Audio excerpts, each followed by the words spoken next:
from those who know. This is the TCP radio show.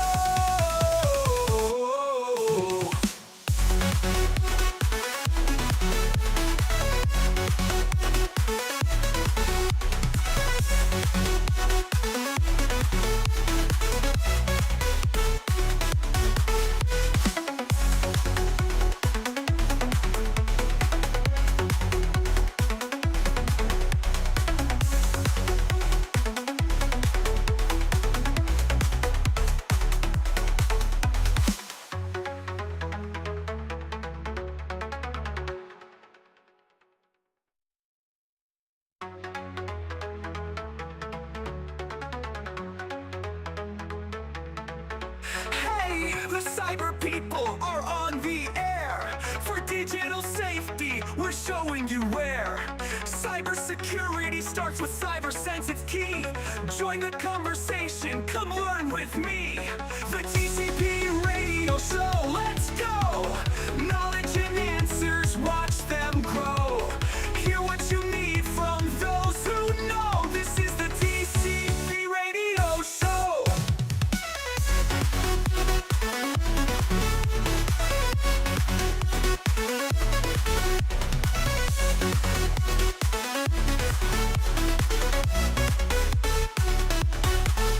Hey, the cyber people are on the air.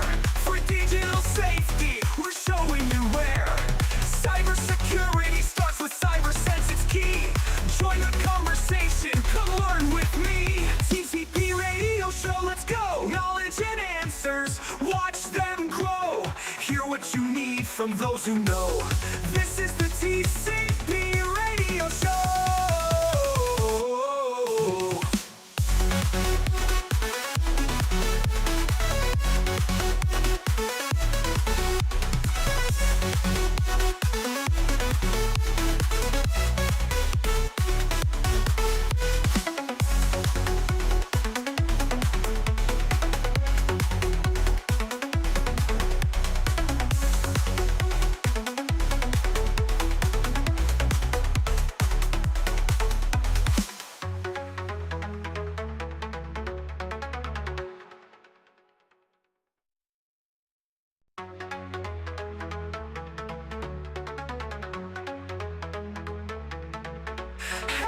The cyber people are on the air. For digital safety, we're showing you where. Cybersecurity starts with CyberSense, it's key. Join the conversation, come learn with me. The TCP radio show, let's go. Knowledge and answers, watch them grow. Hear what you need from those who know. This is the TCP radio show.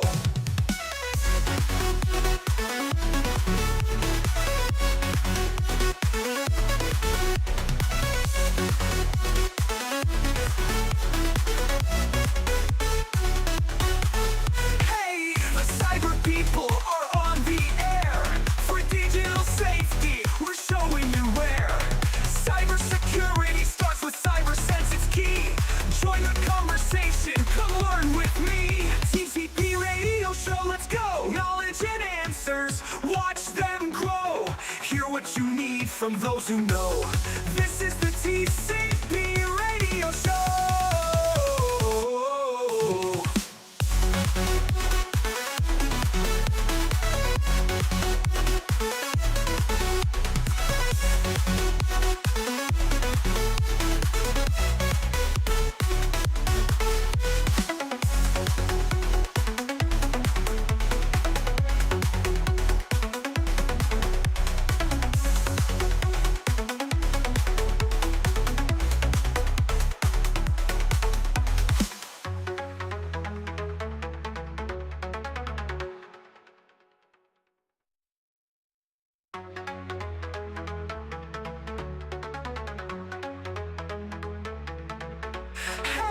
The cyber people are on the air.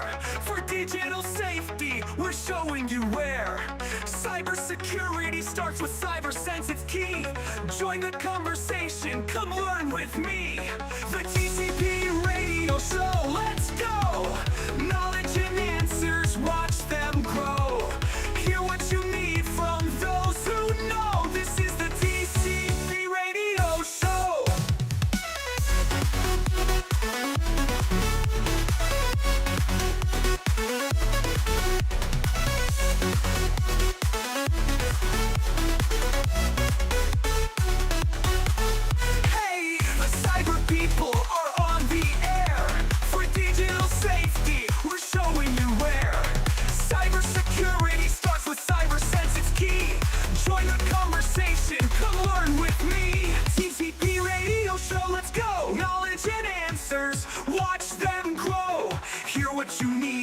those who know.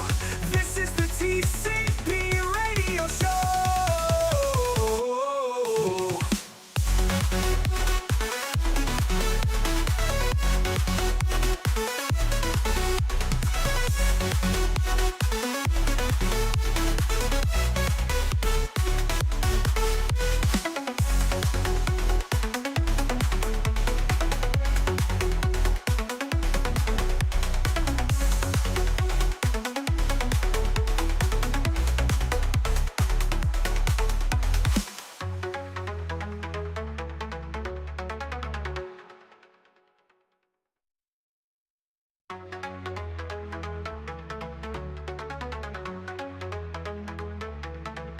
Hey, the cyber people are on the air. For digital safety, we're showing you where. Cybersecurity starts with CyberSense, it's key. Join the conversation, come learn with me. The TCP Radio Show, let's go. Knowledge and answers, watch them grow. Hear what you need from those who know. This is the TCP Radio Show.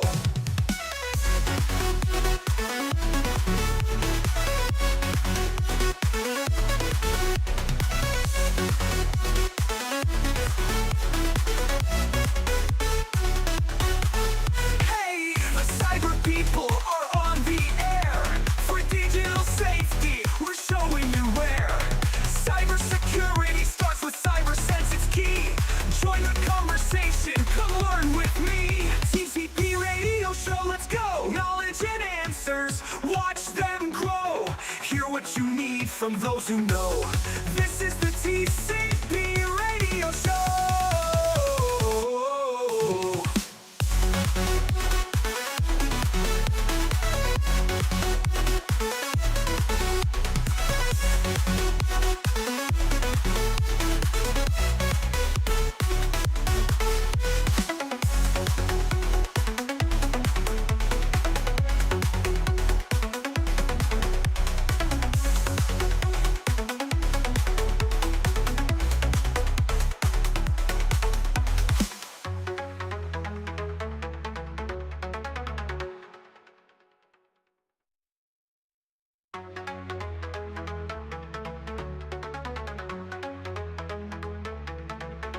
Hey, the cyber people are on the air.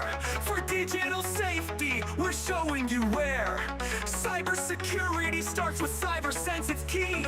Join the conversation, come learn with me. The TCP Radio Show, let's go. Knowledge and answers, watch them grow. Hear what you need from those who know. This is the TCP Radio Show.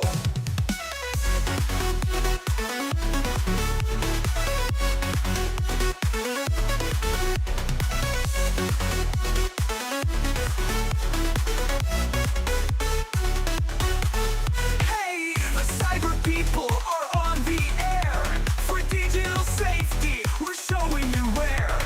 Cybersecurity starts with CyberSense, it's key. Join the conversation, come learn with me. TCP Radio Show, let's go. Knowledge and answers, watch them grow. Hear what you need from those who know. This is the TCP Radio Show.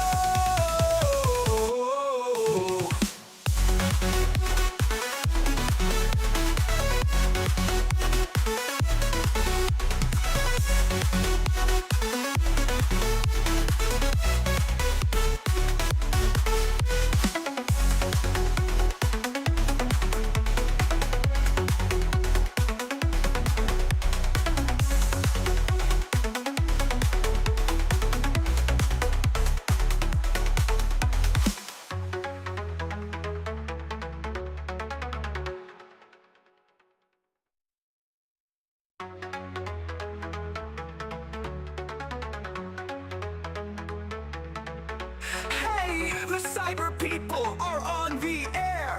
For digital safety, we're showing you where. Cybersecurity starts with CyberSense, it's key. Join the conversation, come learn with me. The TCP Radio Show, let's go. Knowledge and answers, watch them grow. Hear what you need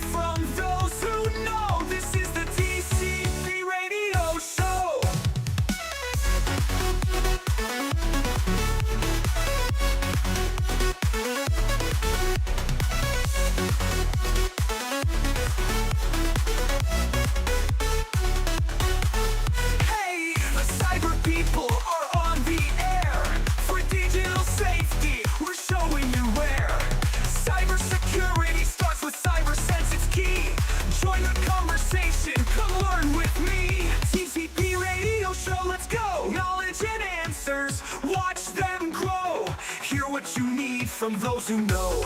This is the TCP Radio Show.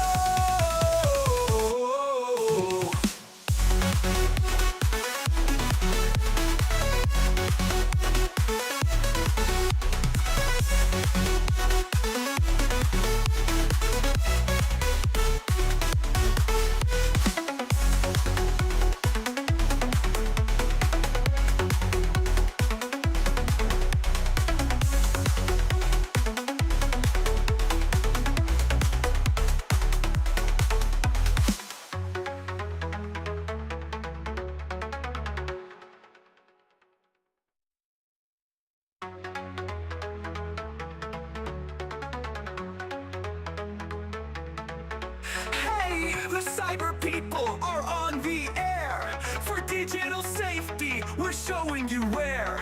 Cybersecurity starts with CyberSense, it's key. Join the conversation, come learn with me. The TCP Radio Show, let's go. Knowledge and answers, watch them grow. Hear what you need from those who know. This is the TCP Radio Show.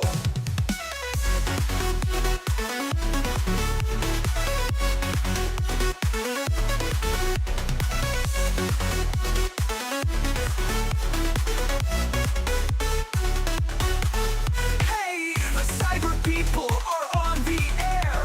For digital safety, we're showing you where.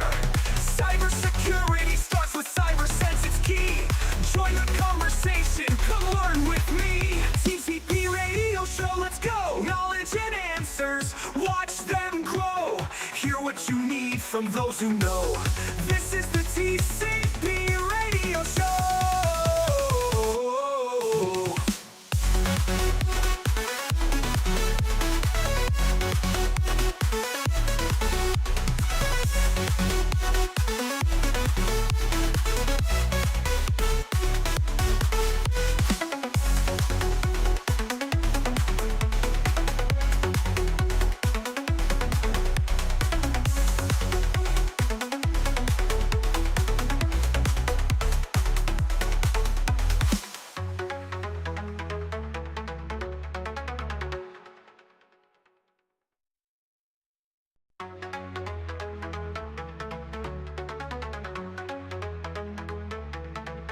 Hey, the cyber people are on the air. For digital safety, we're showing you where.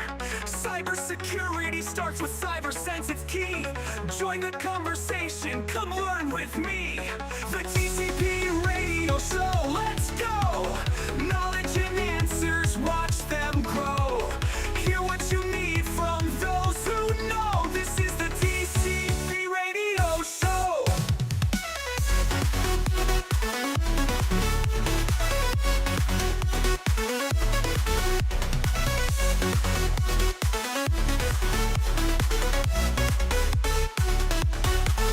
Hey, the cyber people are on the...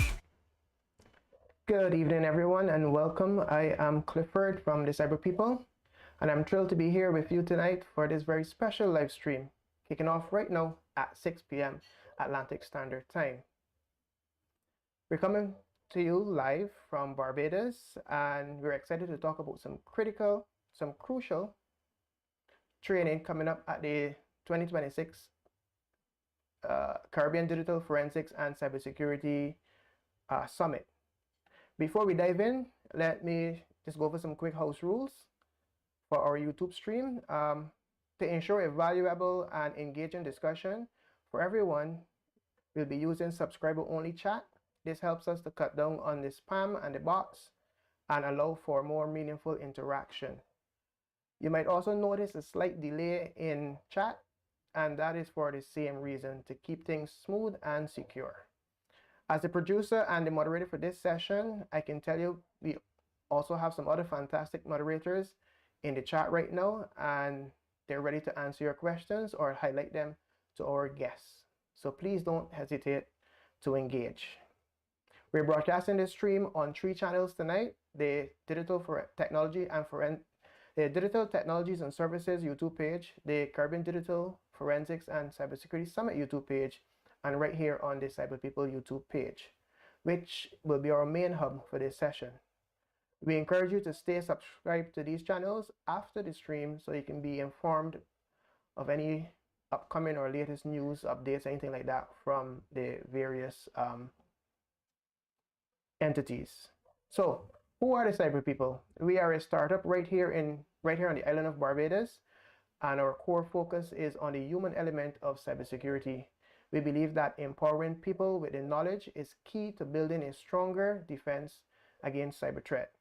And that's why we're specializing in providing comprehensive cybersecurity awareness training. Tonight, we'll be promoting a vital training course, the IACIS CIFR, or Cyber Incident Forensics Response. This intensive training is scheduled for next year, August 2026, at the Caribbean Digital Forensics and Cybersecurity Summit. It's an incredible opportunity to gain critical skills in a rapid evolving field. You can find more information about this special training in the link that we provide in the chat or in this description. For anyone interested in getting more information about the training and to receive notifications when registration officially opens at a later date, you will find a pre-registration link in the description and in the chat shortly. And to help us unpack why this training is so important and to guide us through tonight's discussion, I am absolutely delighted to introduce our guest host for this evening. He is the CEO and Senior Consultant for Digital Technologies and Services, a true leader in the field and a good friend. Please welcome Mr. Neil Hinds. Mr. Hinds? Good evening to all. Thank you for being here. Before we go into the nitty-gritty and the good stuff, I'd like to introduce three esteemed gentlemen that we have on this call today. First, Mr. Steve Williams, a pioneer for the Caribbean. I will allow him to introduce himself fully and give you his background. But he was one of the pioneers of bringing digital forensics and cybersecurity to the Caribbean region, and this is going back to 2009. Also, we have here with us tonight Mr. Scot Bradeen, another pioneer who has been in the field for years along with Steve, and he was also one of the first instructors to introduce digital forensics and cybersecurity training in the Caribbean. And last but not least, Mr. Sean Boero, who we have to give special thanks for because he was the conduit of getting us in contact with IACIS to bring this invaluable training opportunity, the first of its kind for the Caribbean. So before going to the nitty-gritty again, let me allow Steve, Scott, and Sean to further introduce themselves. Okay. Good afternoon, everyone. My name is Steve Williams. I've been working with Neil for about 15 years now and had the honor and the pleasure of working in the Caribbean since the mid-2000s.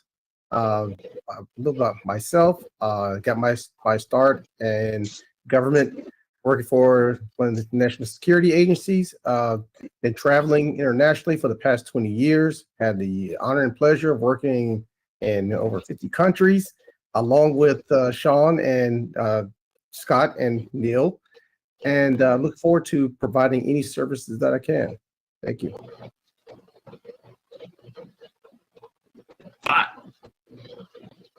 Good evening, everyone. I would guess it's evening for everyone that's listening. My name is Scot Bradeen. I've been in digital forensics since approximately 1997. I was in law enforcement in the state of Maine for 20 years and started working with the U.S. Department of State ATA's program in 2006. In regards to IACIS, I've been a member since approximately 2000. I think it was 2000 or 2001 I became a member, so been in the program for a long time. As mentioned earlier, I've been with the ATA program, working with law enforcement around the world, and have had the pleasure of working in the Caribbean over several years with Neil and Steve, and I'm looking forward to working with you all again in the future. Yes, and my name's Sean Boero. I was a New Jersey State Trooper for 25 years. I finished up as the unit head of cyber crimes in 2012. Got involved with digital forensics back in 2004 when I went to the Regional Computer Forensic Lab in New Jersey and acquired my FBI Forensic Examiner certification. First went to IACIS in 2005, went back to IACIS in 2016, and I have their big 3 certifications. Great training, great organization, totally made up of volunteers. Really the biggest subject matter experts in the world. And I've been with the ATA program as a contract trainer with Scott and Steve for 2 years now.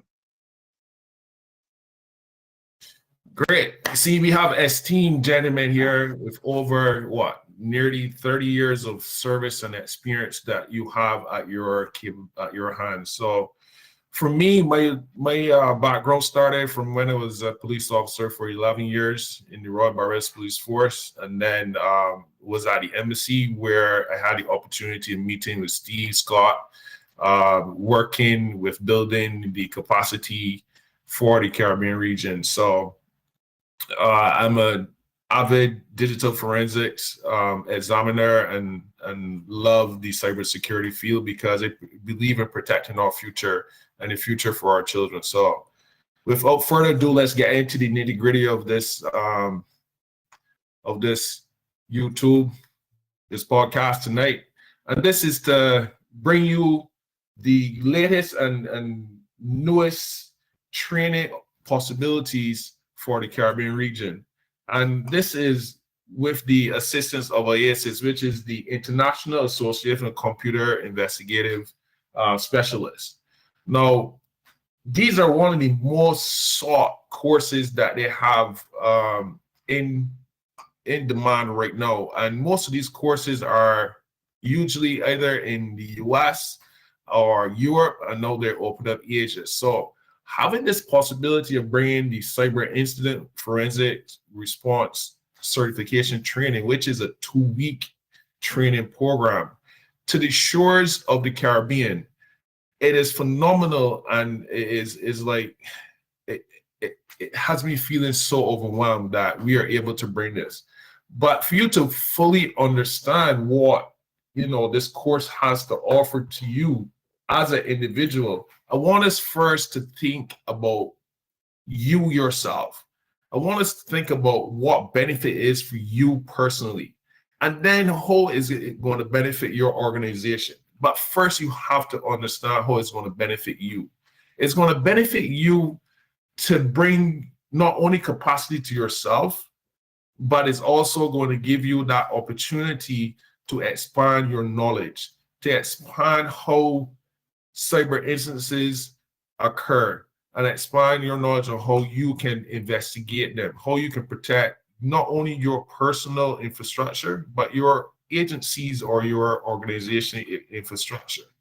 Because they're saying by 2027, the global cost of cyber crimes is going to be about $12.43 trillion, not billions, $1 trillion is going to cost cybersecurity incidences and businesses. So we have to take the proactive approach. We have to take the proactive approach now by training ourselves, given that opportunity for us to understand the phases of an incident response cycle, to understand the key techniques for collecting and preserving that evidence that you're collecting, the strategies for effective incident containment, because it's not a matter of if, when, and where. It's a matter of it is going to happen. It is not going to if it's going to happen. It is going to happen, because we have that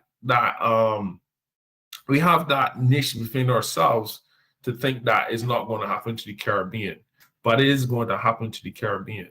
And it started happening already, as you're aware, because some agencies within the Caribbean have been constantly being attacked because of most likely human errors. So we have to understand these strategies for effective incident containment and eradication eventually, because once you contain it, you have to get it out of your system. And then you have to understand how to conduct a thorough post-incident, because when an incident occurs, we have to understand how it occurs so that we don't allow it to occur again. So we have to do that thorough post-incident analysis and reporting, because at the end of the day, we have to minimize the impact to our organization. We have to minimize the impact to ourselves personally. So we have to look also at the importance of the legal considerations. We all know that some businesses will not want to expose their vulnerabilities. We get that. But what are the legal, complications to it? So these are the things that we are going to be discussing on how you, as an individual, will work with these areas and how you can benefit by taking this course. I think Steve has to jump up for a little bit because he has another meeting. I don't know, Steve, want to punch in on anything that I've said so far to kind of get us going, since that you have to leave, Steve? Just let me know. If you don't, I can discontinue. Just go ahead and continue. I'm sorry. Just continue. Okay, cool. All right. So the phase one of understanding the phases of an incident report, incident response life cycle, is the first thing is preparation. These are one of the key things that we need to understand is being prepared. And prepared does not only mean just running simulation exercises or doing training at a ad hoc period. It starts with policies. We have to understand that if you're in a business, or even yourself personally, you have to set your own policies and guidelines. And that is key number one. Because if we have policies in place, we'll be able to then start to mitigate certain surprises or certain incidences that may be occurring in your system. Even you as an individual. Each day we create our own little policy. We create a policy of what we do when we get up to when we leave the house. We check our doors, we check our alarms, we do this, we do that. It is the same thing in the business environment. It's just that these are written policies on how to be cyber resilient. Written policies in terms of how do you interact with the network system. So this is key number one. Key number one is how do you interact with your network system? Do you bring your own device and plug it in? That is a no-no. Unless you're plugging it into a sandbox away from your network. So these are the type of policies that are needed to be implemented. And this is key number one for the training that's coming up as well. How do we create these policies? Why are these policies necessary? But flowing off of the policies, part of your preparation as well is your training. You have to be trained, because back in the day, we were thrown into the internet world without proper training, without saying, hey, how do we navigate this internet platform without compromising ourselves? We were never taught that. So part of your preparation as well is policies along with training. Critically important. Now, training is not just 1 day training, 2 day training.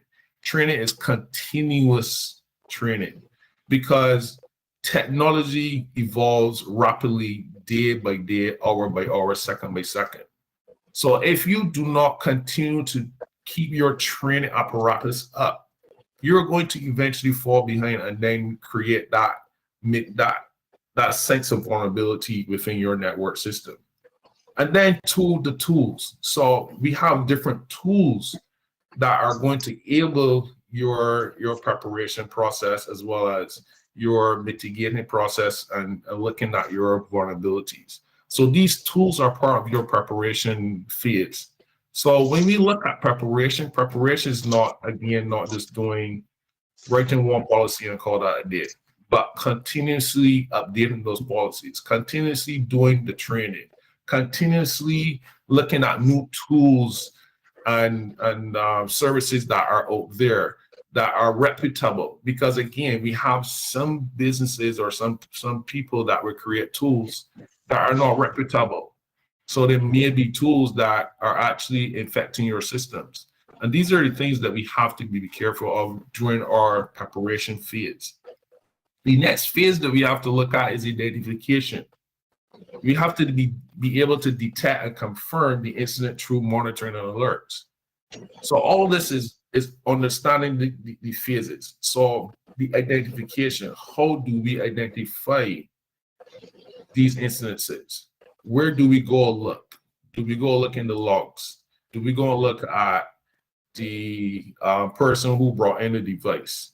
Do we check the scanners at the entrance to the business?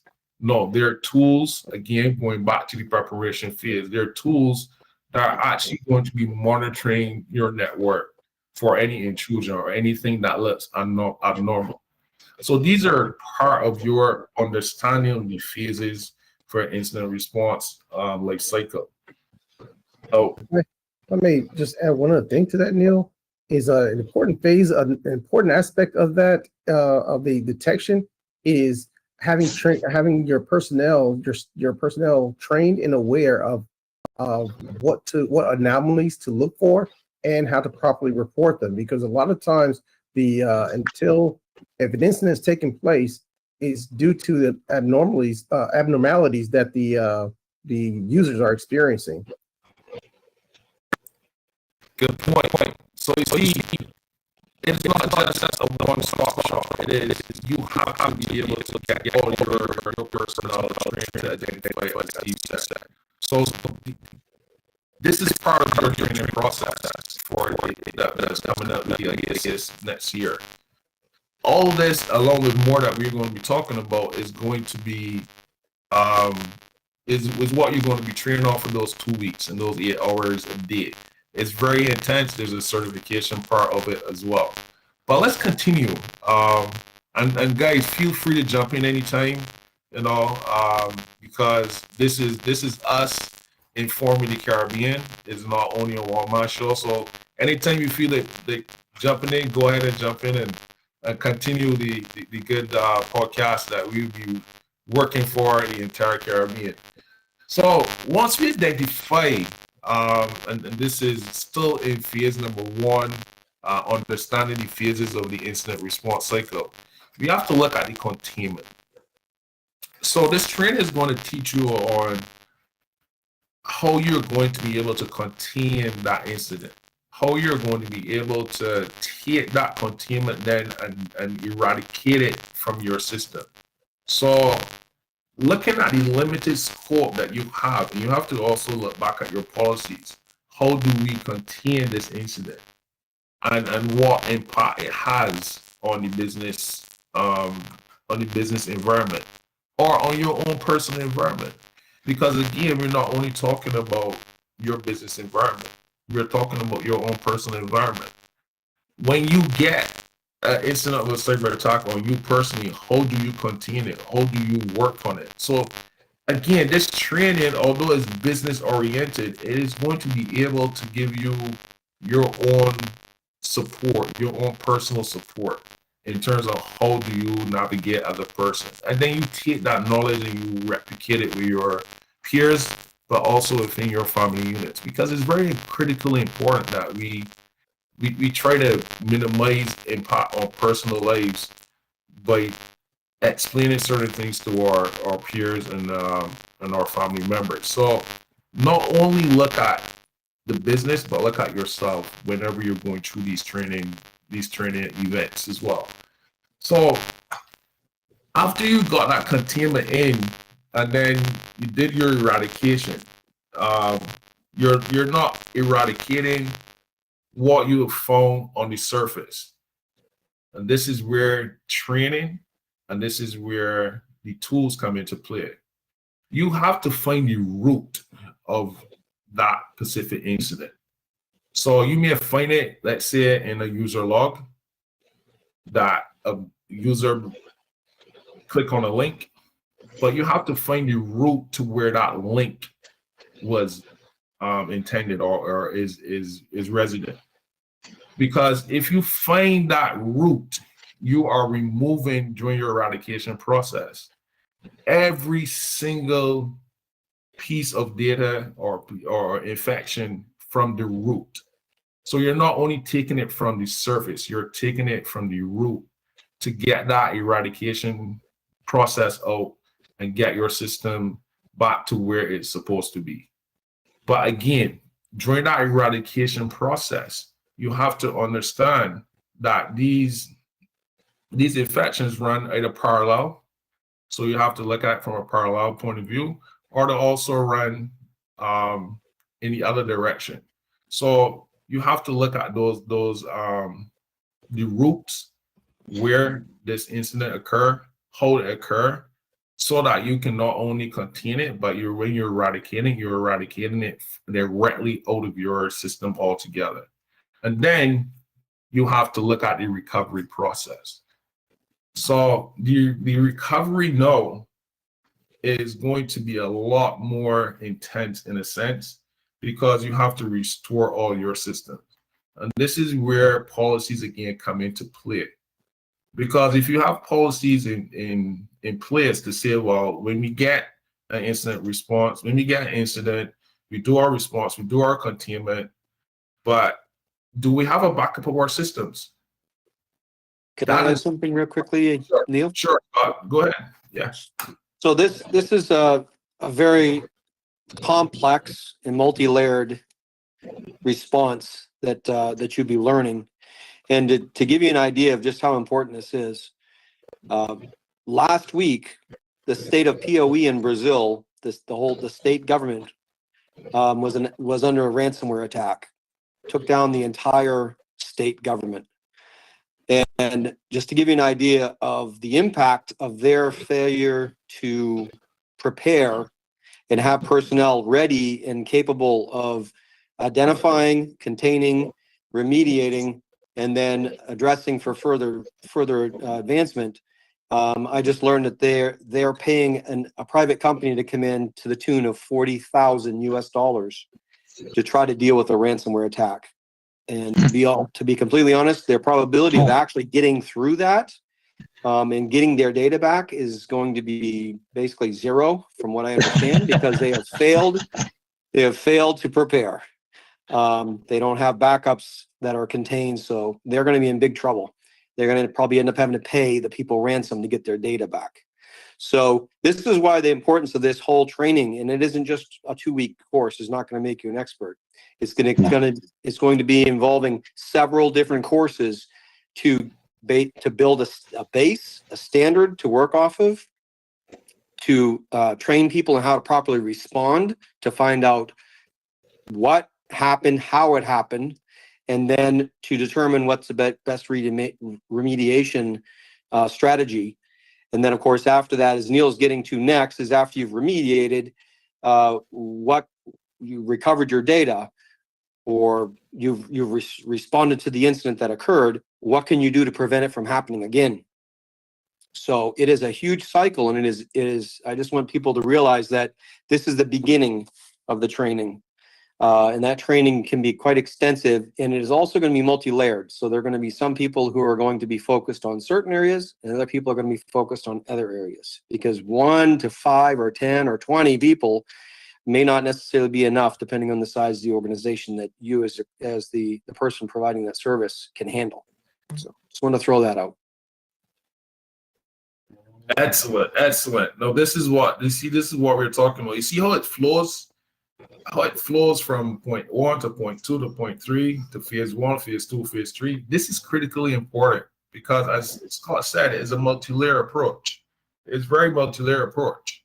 And then we also have to look at what lessons we learned. So after we do all that recovery phases that Scott was just talking about, we gotta look at our lessons. We have to look at, see what occurred, when it occurred. What can we do to mitigate and make sure that this doesn't happen again, is during your lessons learned phases. So these are the type of things that you're going to be learning throughout, not only in the 2 weeks, as Scott said, but continuous training. Because remember, it said in point 1, the training aspect has to be continuous. It cannot be just one-stop shop. It has to be continuous, not only because of the evolving technology and the evolving threats, but because everything for you is not just a one-stop shop. It is multi-layered. Things are going to keep happening. So you have to learn from your lessons. So when we finish do that first phase of understanding the phases of the incident response life cycle, we go look at the key techniques of collecting and preserving the digital evidence. Well, this is very, very important. We all have to understand this. Cyber investigations and cyber instances are cross-border. There's not only one specific country this is going to affect. It's cross-border. So it's limitless. The borders are limitless when it comes to cyber incidences. You may think that the incident only occurred to you, but that same incident was replicated in 3 or 4 other businesses in other countries. It may have been investigated, may have started by the Interpol agency, and they have a multinational connection with all countries through the Interpol agreement. So you preserving that evidence may not be only preserving that evidence for you personally, but you may have to preserve that evidence for other investigations in other countries. And there's a certain protocol that has to be in place for you collecting that evidence, because the evidence, once it's collected, cannot be contaminated. Because if it's contaminated, it means the evidence is out through the door. And then who's really benefiting? Who's really going to, who's really going to suffer? The victim. Because if we can't get the containment, the collection done properly, it means that the real victim is going to be at loss. They're not going to feel comfortable again using your business. So, All right, and the collection of the data is the foundation for everything. Yes. As it is, in my experience of having worked like Steve in many, many different countries around the world, is consistent, is if the evidence is not collected properly, it will not be accepted by the court. So if you're looking to possibly prosecute an individual for the attack that you had on your network, then you have to collect the data correctly so that it can be used by the courts. So the initial course that we're looking at now is the response, how to properly respond, identify the scene, identify possible evidence sources, collect that evidence in a correct manner in an international standard so it can be used by court wherever the suspect may be located, whether it be in the Caribbean, in the United States, Canada, Latin America, Europe, wherever it may happen to be. The standards that have been created since IACIS first started have been and adopted by the majority of law enforcement around the world, are built that way for that reason, so that it can be used, whether it be through Interpol or by directly by the courts in Barbados if the suspect is there, or by the suspect being in England, let's say. Sean, you want to jump in there? Because I know you do a lot of evidence collection. Yeah, I do. I sure do. So number one, check off. Are you legally justified to do what you're being asked to do? To seize a phone, to examine a phone, to extract data.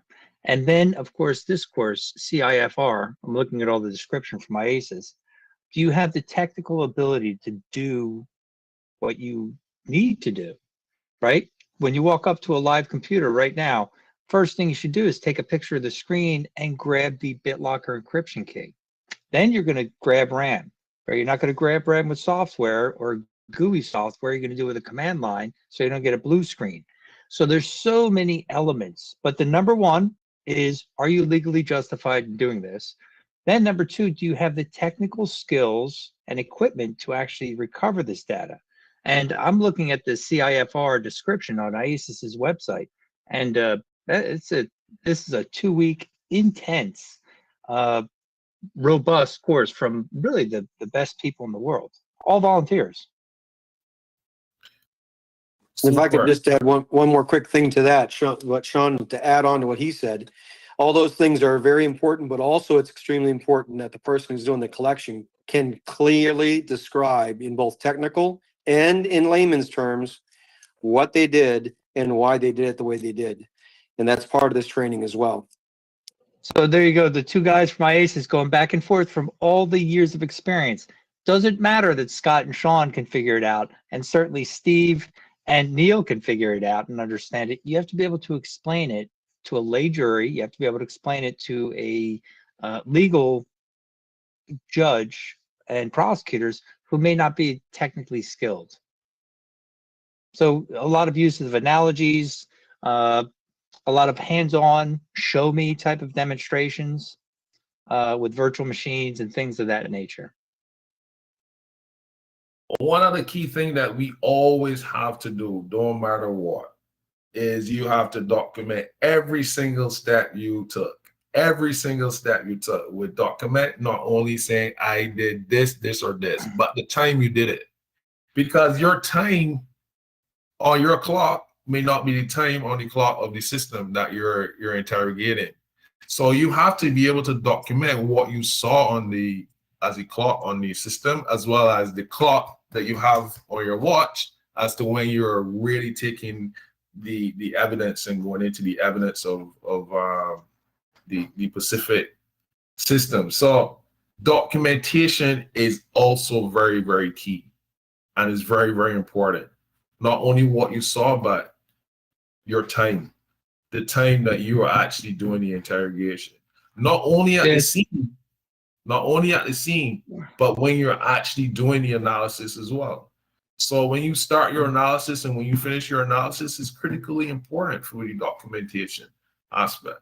And those are the very key techniques that you'll be learning during the IACIS course as well. So, and again, Sean and Scott hit all the very key points. To avoid that contamination, the time synchronization, the volatile data capture. Do we take that memory down? Do we have enough storage space to take that memory down? That is some of the things that you have to consider when you're doing an incident response as well. And this is what will be taught during this training session in August next year. So once we have those key techniques governed in the course, we then go on to the strategies for the effective incident containment and eradication. These are the kind of things that have to look at after you've done your analysis, after you've done your containment. Is you have to look at the short term, the long term, and the root cause analysis. These are the things that you will be started to look at and study during your training period. And then obviously with the policies in place, you have to look at your communication, how you're going to communicate this again with all the analogies, and you got to be able to communicate effectively and efficiently. So Sean and Scott brought up those very two key points. Is can you do it? Not only by sitting in front of the computer and punching those buttons, but can you communicate it? So these are very key to developing you as a cyber incident forensic response person. Well, so, there's one other point. Yeah, go ahead. Well, one other point before I forget it. One of the benefits to us, now we're sitting here chit-chatting virtually, and we're popping ideas off of each other, and Scott comes up with a better idea to Steve, and then Steve comes up with a better idea to Sean. We are constantly, continually doing that. One of the, I think, biggest benefits to IACIS is, first of all, it's all volunteers. You have subject matter experts from all over the world. And the listserv. So there is a connection. You have 2,000 friends, subject matter experts from all over the world. So if you encounter a problem that you just don't understand, you can kick it out to the listserv, and you can get the owners of companies and the subject matter experts from all over the world answering your question. And they do. We see that, Scott and I see that every single day. Hey guys, I apologize. I have to run for another meeting on my sincere apologies. Unexpected event came up. So I wish I'm so fascinated by the topic and so fascinated to contribute, but unfortunately I have to run. I look forward to the next session. I was certainly, barring some unforeseeable event like today, I will definitely attend the next session and be ready to contribute. Hey, Thank Steve, you. thanks a lot for being here in the first Thank place. you. I mean, Thank you. we know you're a very busy man. Don't worry. Yes, my But- apologies. I would love to stay longer. This is so fascinating topic, and we could definitely talk about this for days, as we have on many occasions. But unfortunately, I cannot stay any longer. So I look forward to working with you guys and talk with you guys again soon. Always Thank good seeing you, Steve. bud. Absolutely, absolutely, Take care, guys. Steve. Thank you, guys. So let's So let's continue. Yeah, go ahead. I wanted to Scott. add one other thing in regards to IACIS is one of the major benefits that I see with IACIS, especially their training, is that IACIS is not tool specific. So you don't have to own Magnets, Axiom, you don't have to own Encase, you don't have to own any of the particular big name brands. You could use whatever tool you wish as long as you come to the same end result, which is the proper and complete collection that you can of whatever data you need to, and then further analysis of that data to meet the standards that you need. So I've always thought highly of IACIS in that aspect. Their certifications, you continue through with their training, and you go to get their CFCE or their Windows Certified Examiner, or their mobile device examiner training certifications.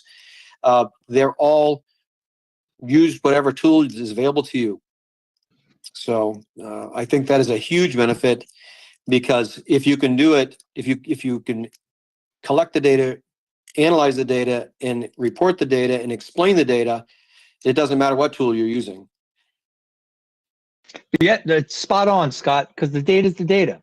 So you use an automated tool, so everybody understands what we're talking about. We collect the data, and then these automated tools, like Scott mentioned, Axiom or Belkasoft or Encase, go through that data and collect artifacts. They collect information about the data.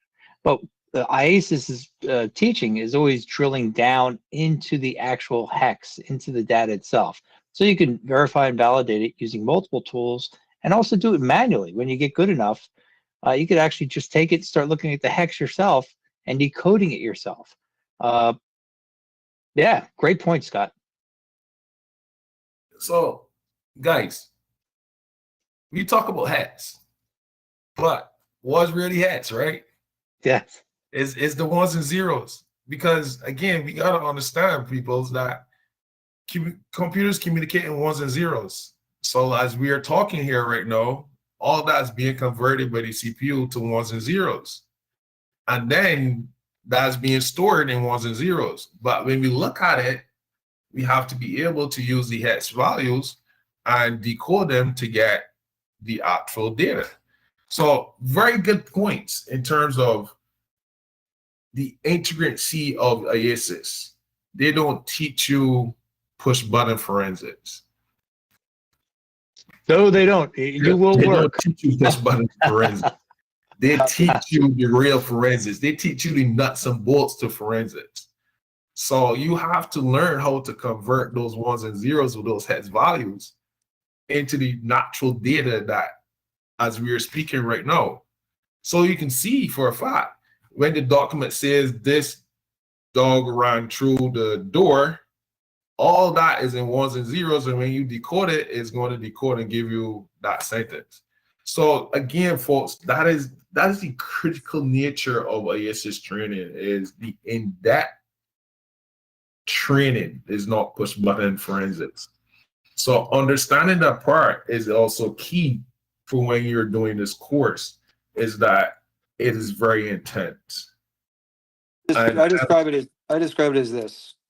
I could give you let's say you're a carpenter. I could give you the most high-tech, expensive power miter saw on the market. If you don't know how to use it properly, you're still going to get terrible results when you try to cut up your materials. So it's understanding the basis and understanding the underlying technologies that you need to know makes you so much better at what you do. The tools may automate it, make it a little bit easier for you to do it, but you still ultimately are going to have to explain to someone your findings. And just because, oh, the tool found this for me, that is not accepted by the court. It's definitely You not know, going to be accepted by a smart defense attorney.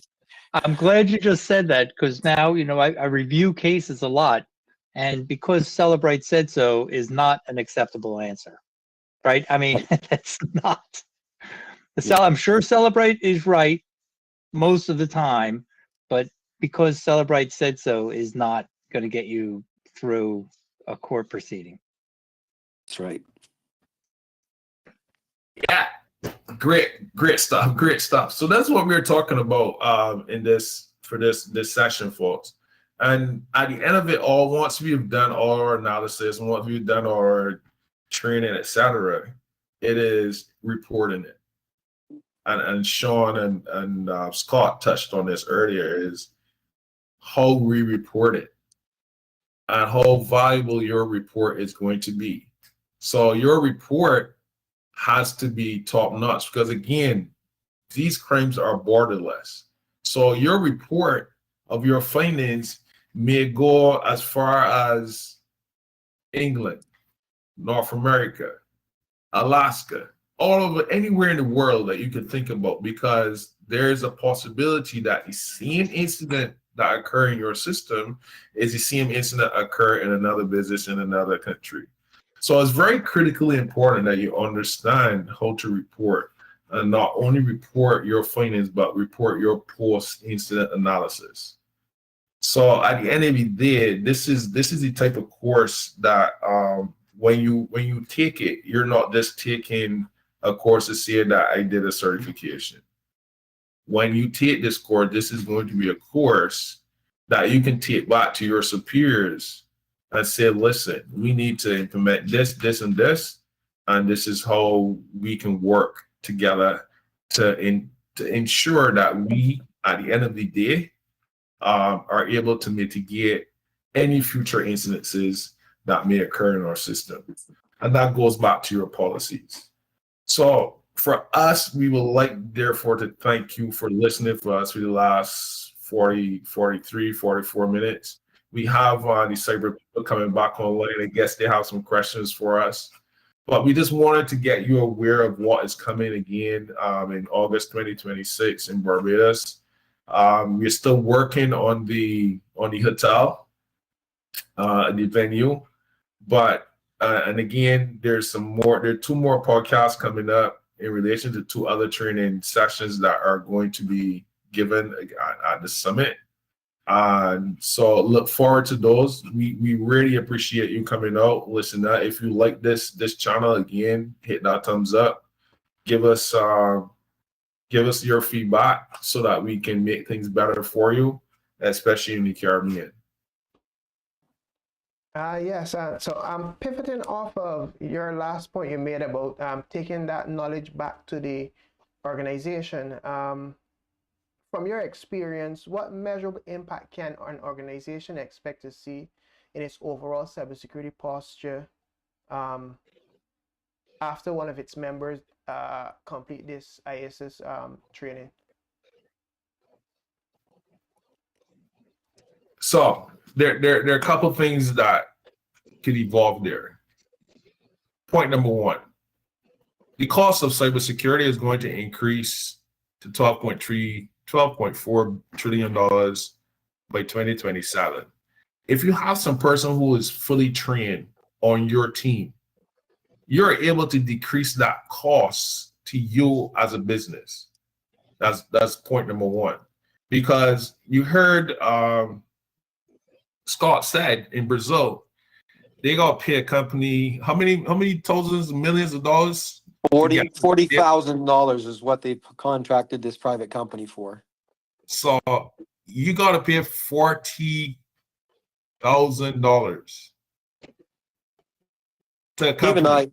Steve and I have been on other incident response here in South Florida, and I can tell you that company spent probably that much in the initial response, the evidence collection and basic analysis.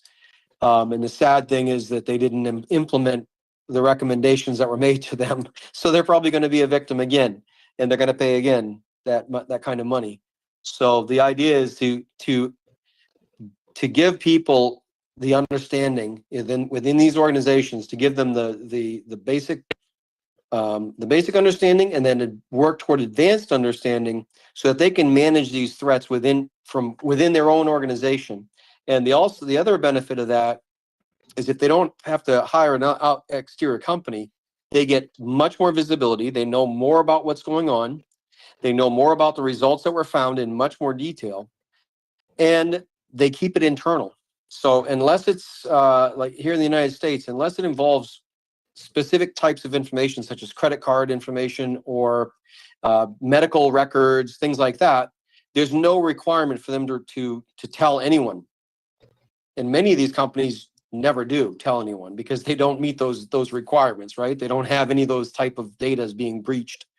So, but those companies are handling it internally, and they have much better control over the information that's collected and analyzed, and the information that's returned.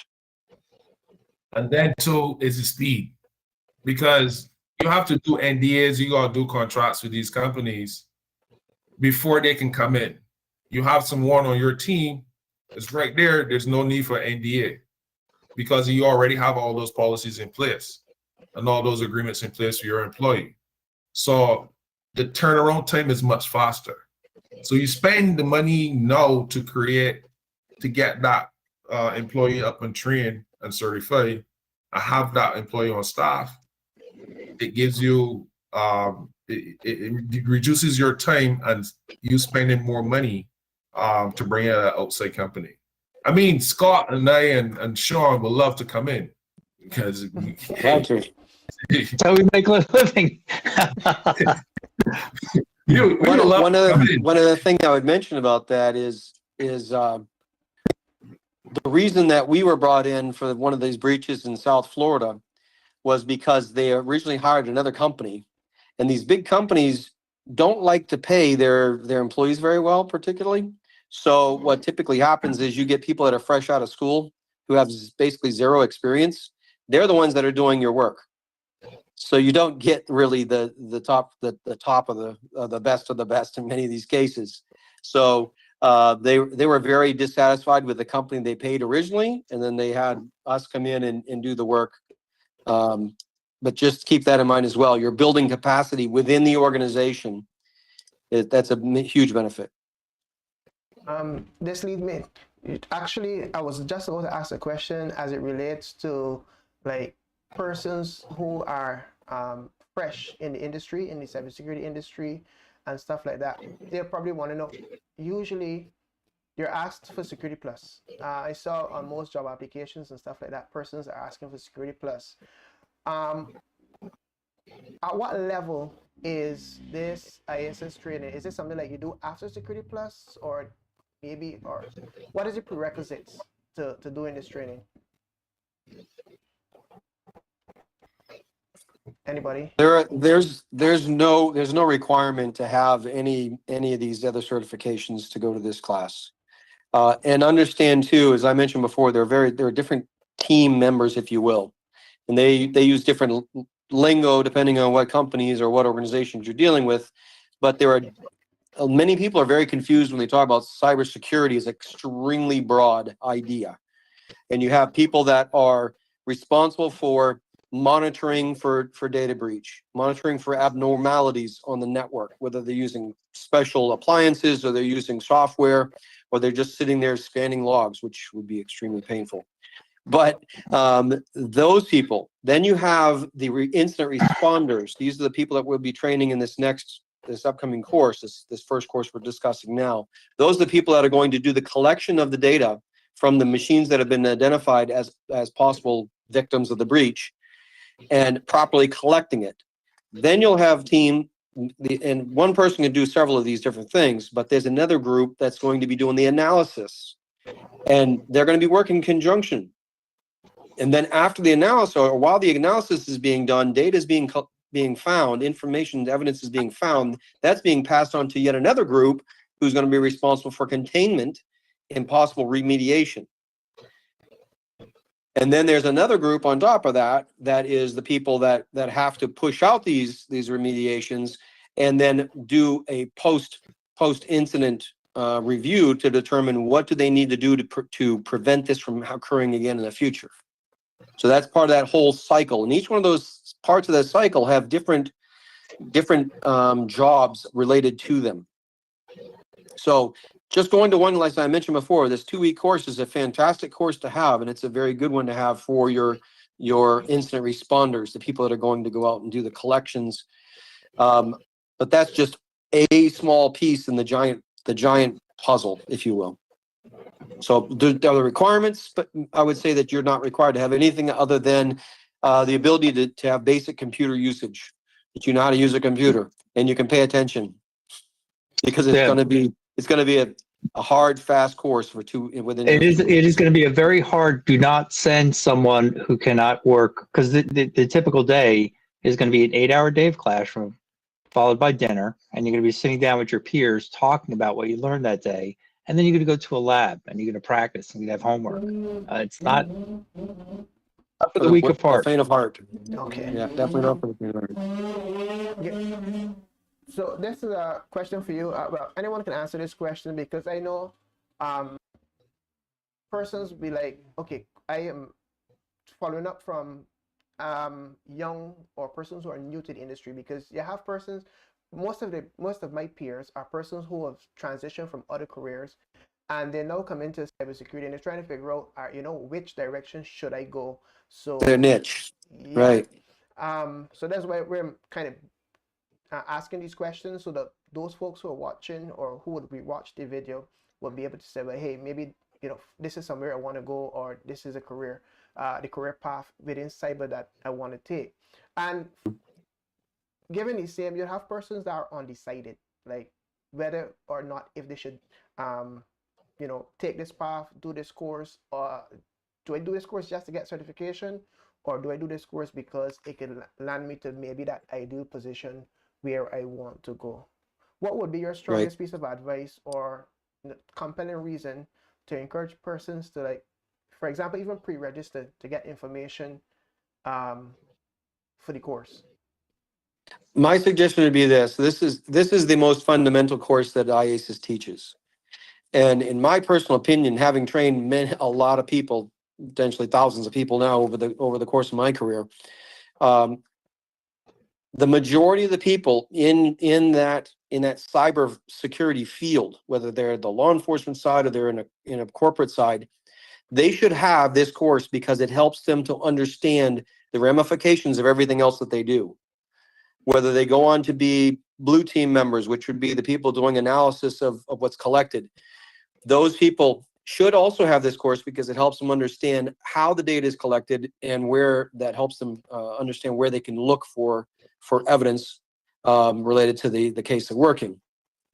And to the point where I've seen where there have been some supervisory people that have come into these courses that have learned significantly about the importance of sending people to these courses. They didn't have an idea of why. So from all levels of the organization, within their cyber security division, if you will, their segment, everyone can benefit from going through the class. Obviously, the people that are going to be the incident responders on any particular incident, they're going to get the most from it, and they're going to utilize that more.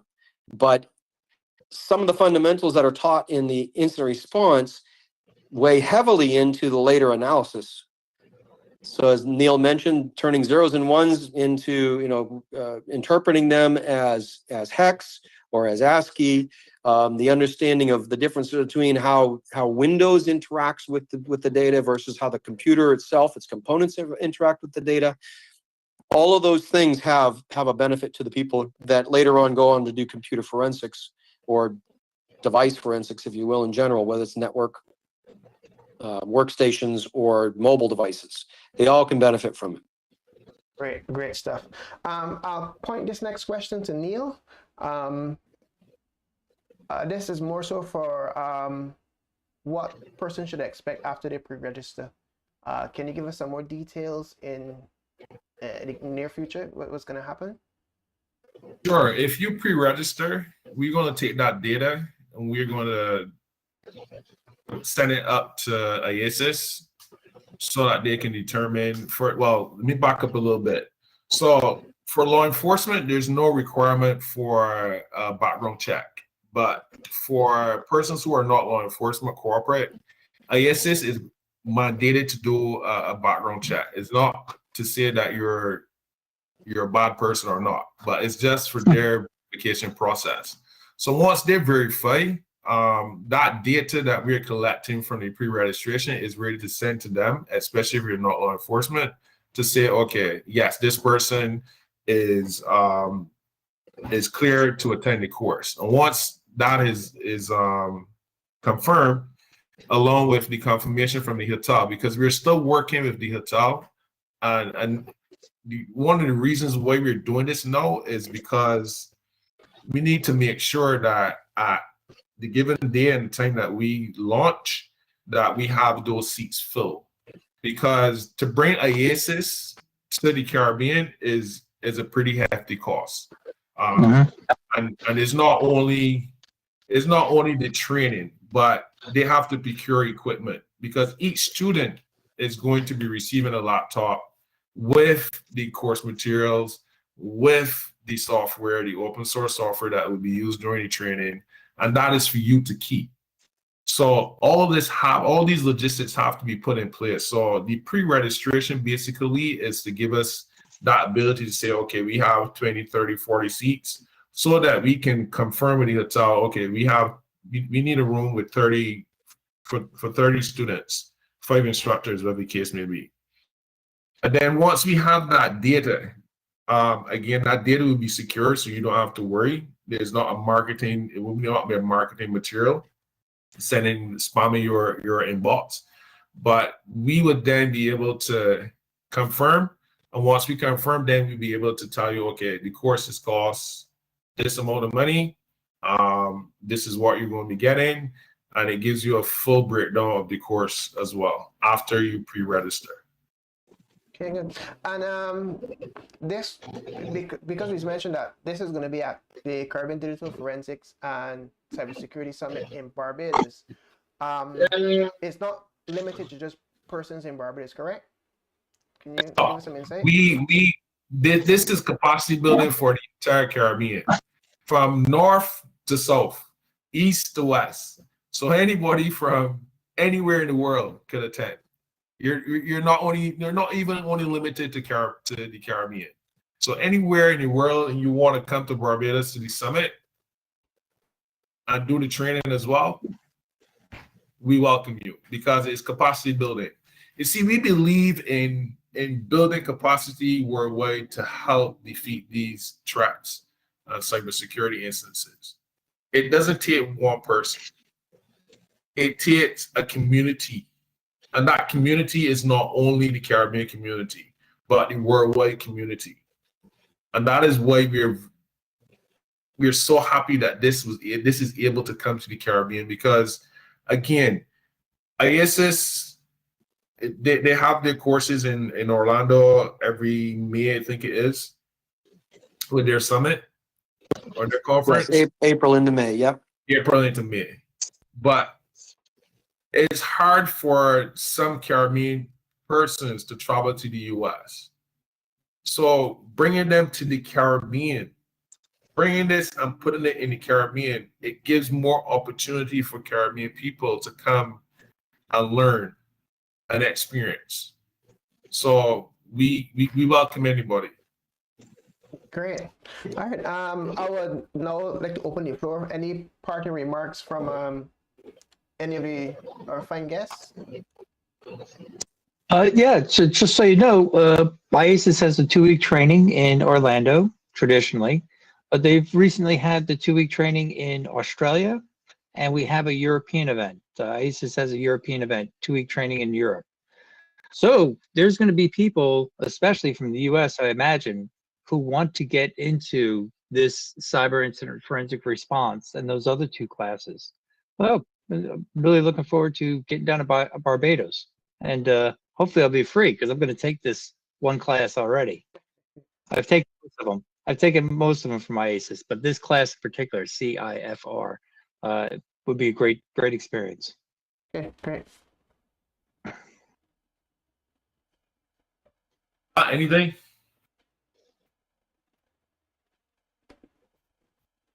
So for me, I thank you. I thank you, Cyber People, for putting this together. I thank for those who are listening, for those who are going to watch afterwards. We encourage you to listen more, be more aware of your cybersecurity and your surroundings. Just to how you protect your own personal surroundings and host every day that you leave. Do the same for cyber. Do the same for your devices. Do the same for your network, your personal network, because we are all vulnerable at some point in time in life. And I would really like to end with that. Neil, one more thing before you end. Yeah, go ahead. You're going to put in the comments for the YouTube, the podcast, where they can find out more information. If they're interested, how they can find out more details about how to register and so forth. Yes. Yeah. Yes, sir. Yeah, be able to find all of that information. To learn more about what the course is, what are the components that makes up the course, what is involved. All of that information is in the description, as well as the pre-registration link. Now, when you complete the pre-registration link and you submit it, we'll then follow up with communication for the actual registration with all the fine details and stuff like that. I want to thank you guys once again for taking the opportunity, taking the time out of your busy schedule to join us for this this podcast, this live session. Our next live session is on the 15th. We'll be touching another one of the IACIS training programs. So yes, you can clear your schedule if you're here now, or if you're watching this on the replay. Apart from that, I want to thank you very much for just spending the time with us, and we'll see you on the 15th. Sounds good. Take care, everyone. Stay Thank in. you. All right, thank you, guys. Blessings.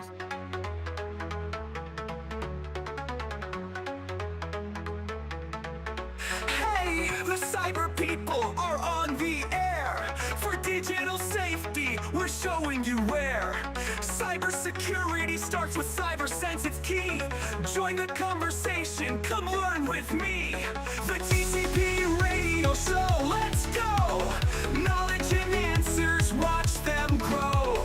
Hear what you need from those who know. This is the TCP radio show.